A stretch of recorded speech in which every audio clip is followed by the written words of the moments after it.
Işığın nasıl yansıdığı meselesini hatırlıyorum da lise yıllarında görmüştük. Üniversite sınavına çalışırken aslında en sevmediğim konulardan bir tanesiydi. Fakat günlük hayatın o kadar içerisinde ki, o kadar bilmemiz gereken bir mesele ki ve oldukça da keyifliymiş. Ben bunu yıllar sonra fark ettim.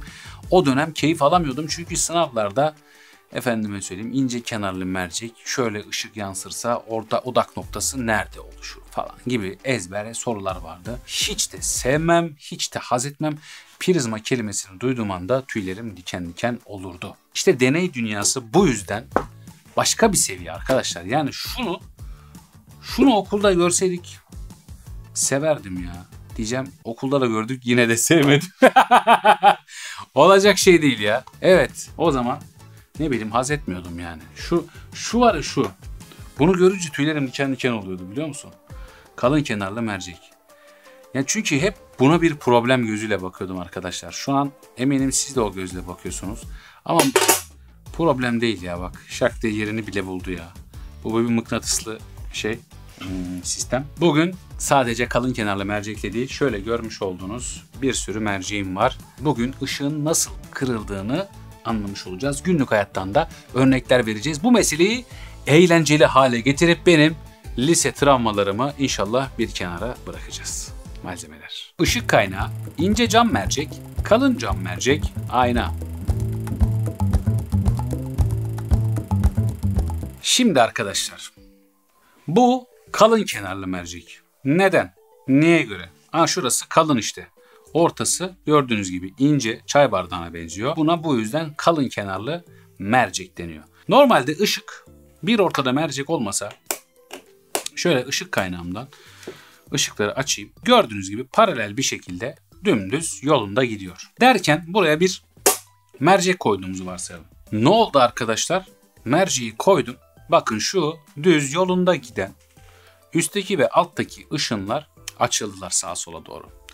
Ortadaki şu ışık huzmesi asal eksen dediğimiz eksen boyunca dümdüz kırılmadan ilerledi. Asal eksen arkadaşlar merceğin tam orta noktasına geliyor. Bu orta noktaya gelen ışınlar kırılmaz, dümdüz devam ederler. Diğer kenarlara doğru şu kavisli kenarlara doğru gelen ışınlar ise kırılıp yollarına farklı şekillerde devam ediyorlar. Bu kalın kenarlı merceğin ışığa yaptığı numara aslında. Şimdi arkadaşlar bunu böyle ezberleyebilirsiniz. Fakat gelin ben size bunun ezber dışında nasıl, neden böyle olduğunu anlatayım. Aslında bakın şu kenar sanki böyle devam etse böyle bir daire. Gördüğünüz gibi şu aslında dıştaki eksen gibi böyle bir çember oluşturacak değil mi? Bu ışınların bir çember oluşturabilmesi için böyle dışarıya doğru kıvrılması gerektiğini hayal edin. Ve bu sebepten dolayı ışınların dışarıya doğru devam ettiğini düşünün. Ezberlemek zorunda değilsiniz. Mantığını oturtmuş olursunuz böylece. Kalın kenarlı merceklerde ışıklar dışarıya doğru yayılır. Yani odak noktası dediğimiz kısım merceğin arkasında değil, önünde oluşur arkadaşlar. Şurada bir yerde bir odak noktası var. Işığın aslında toplandığı yer. Bu mercek arkadaşlar, günlük hayattan örnek verecek olursak gözümdeki şu gözlükte aynı işlevi görüyor. Benim gözüm miyop arkadaşlar. Yani uzağa göremiyorum çok net.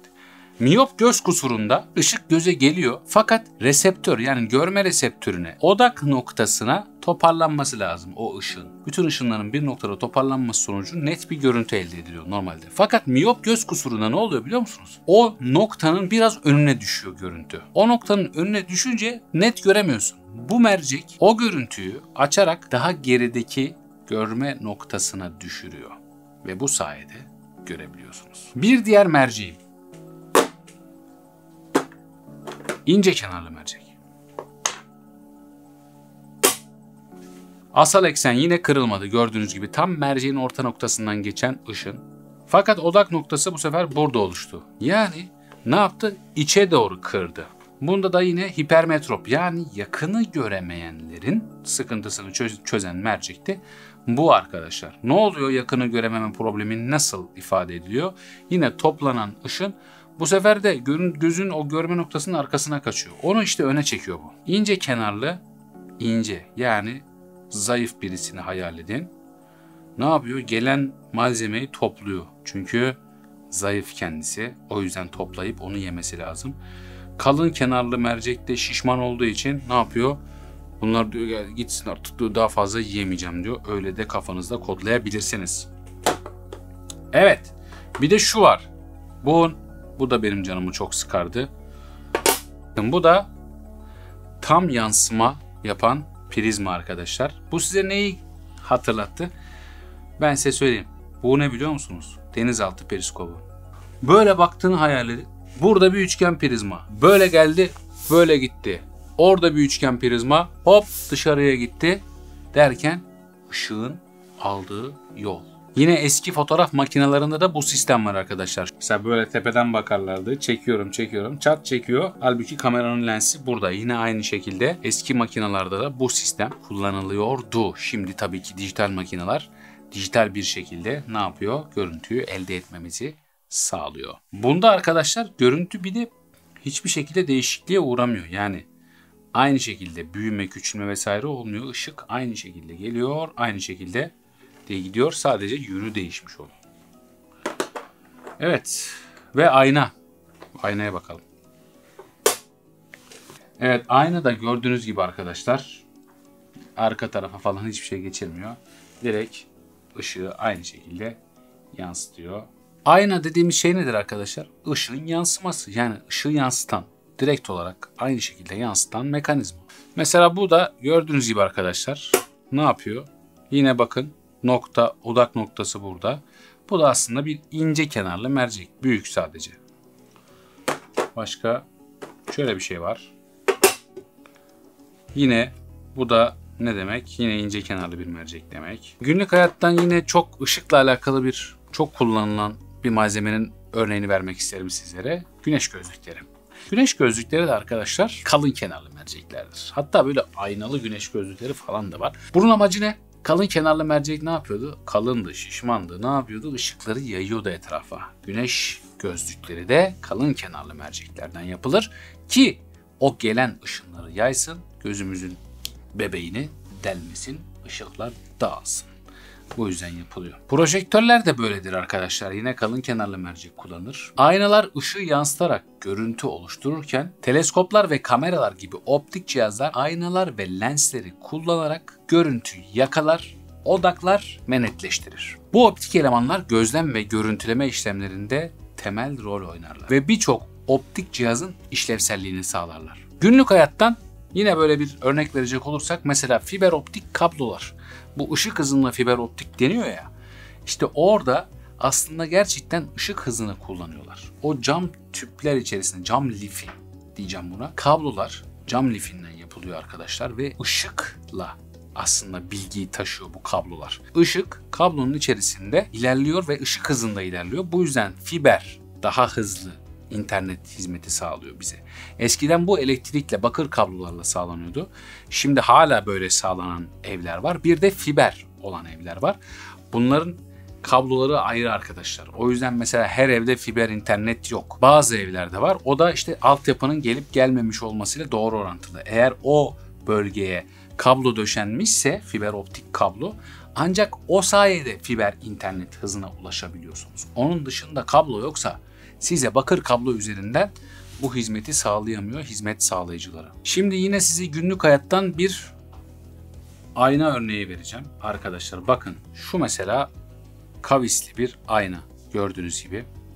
Şimdi günlük hayatta böyle sokak aralarında geçerken dar sokaklarda özellikle yani sağa sola dönüşlerde göremediğiniz yerlerde böyle tepede bir tane ayna olur. Size diğer sokaktan araba geliyor mu gelmiyor mu onu gösterir. İşte o ayna hangisi biliyor musunuz? Kendisi tümsek ayna. Gelen ışığı dağıtıyor arkadaşlar bakın. Daha geniş gösteriyor görüyor musunuz? O aynalara böyle bakın dikkat edin. Birebir göstermez şimdi. Ayna normalde düz ayna olsa birebir görüntü alırsınız. Ama işte böyle tümsek ayna şöyle bir kavis vardır onlarda. Bu sayede gelen ışığı dağıtır ve daha geniş bir alanın görüntüsünü sizlere sunar. İşte tümsek ayna kullanmalarının sebebi bu. Bu böyle çukur ayna olsaydı, çukur ayna ne yapıyor? Bakın gördüğünüz gibi ışığı bir yerde odaklıyor. Bir de yine günlük hayatın en çılgın merceklerinden biri olan su. Aslında direkt olarak ışığı kıran bir maddedir arkadaşlar. Su arkadaşlar belli bir oranda aslında mercek görevi görebiliyor. Şu an mesela bu içinde bulunduğu kabın şekliyle de alakalı olarak burada ne görüyoruz? Aslında bir ince kenarlı mercek görüyoruz. Dolayısıyla ben böyle elimi arkada gösterdiğim zaman daha büyük gösteriyor. Bir büyüteç görevi görüyor aslında şu anda. Mesela kırılmalar var. Şu şekilde. Bunu daha önce deneylerde yapmıştık sizinle. Yukarıdan girdiği şekliyle suyun içerisinde olduğu şekli aynı değil. Böyle bazı yaprakların üzerinde yağmur yağınca görürsünüz böyle damlacıklar. O damlacıklara baktığınız zaman yaprağın liflerini böyle içerisindeki damarları falan daha net görürsünüz. Ne oluyor? Büyütüyor görüntüyü. Bunu da siz evde kendiniz bir deneyebilirsiniz. Böyle bir yaprağın üzerine bir damla su bırakın. Ne demek istediğimi çok iyi anlayacaksınız. Eğer meseleyi çözdüysek soruyu soruyorum. Soru. Hangi mercek tipi ışığı odaklayarak net bir nokta oluşturur? A. İnce kenarlı cam mercek. B. Kalın kenarlı cam mercek. Evet, bugün kritik bir mesele merceklerin ışığı nasıl kırdığını, ince kenarlı mercek, kalın kenarlı mercek, ayna, işte teleskoplar, büyüteçler, bunların nasıl çalıştığını biraz anlamaya çalıştık arkadaşlar. Ben zamanında pek becerememiştim. Şimdi deney yaparak aslında daha iyi kavradım diyebilirim.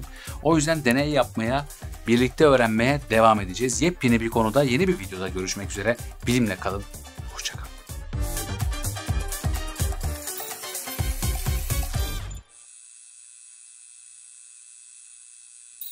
Sınavda çıkar mı bu? Bak işte bu soruyu sorma. Sınav önemli değil. Ben tam anlayamadım da sınavda çıkmayacaksa hiç yapmayayım. Değil mi? Ben de öyle yapıyordum işte. Hiç